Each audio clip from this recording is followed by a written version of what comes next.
How to buy car insurance. Follow these helpful hints before you sign on the dotted line.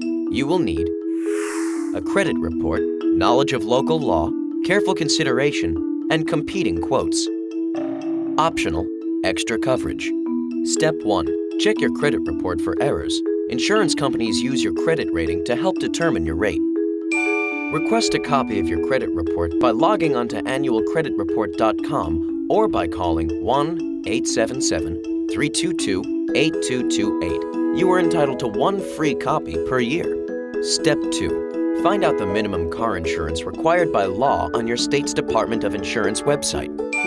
Only New Hampshire and Wisconsin don't require car insurance, but since they do require people to pay for accidents they cause, many people carry it anyway. Step 3.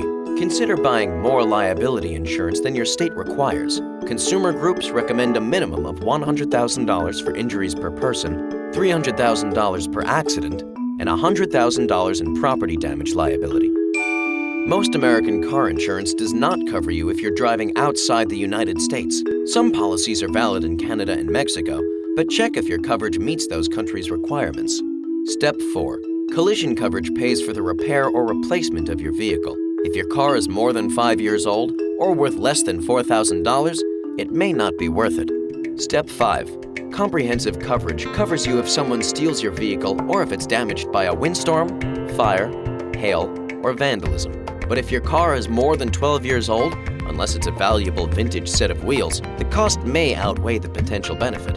Step 6. Weigh the advantage of other add-ons, such as extra medical coverage, emergency roadside assistance, and glass breakage.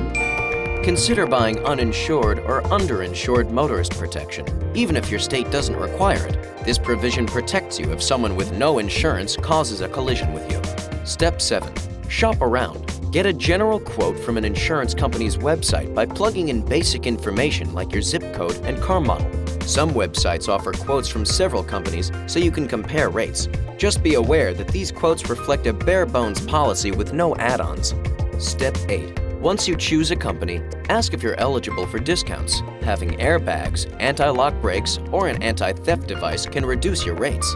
So can a clean driving record, carpooling, a car with low mileage, and good grades if you're a student. Drivers between 50 and 65 may also qualify for discounts. Step 9. Choose the highest deductible you can afford in order to pay the lowest premium possible. Step 10. Once you decide on a policy, pay the entire premium up front to save the monthly service fee. Did you know an estimated 14% of drivers in the U.S. are uninsured?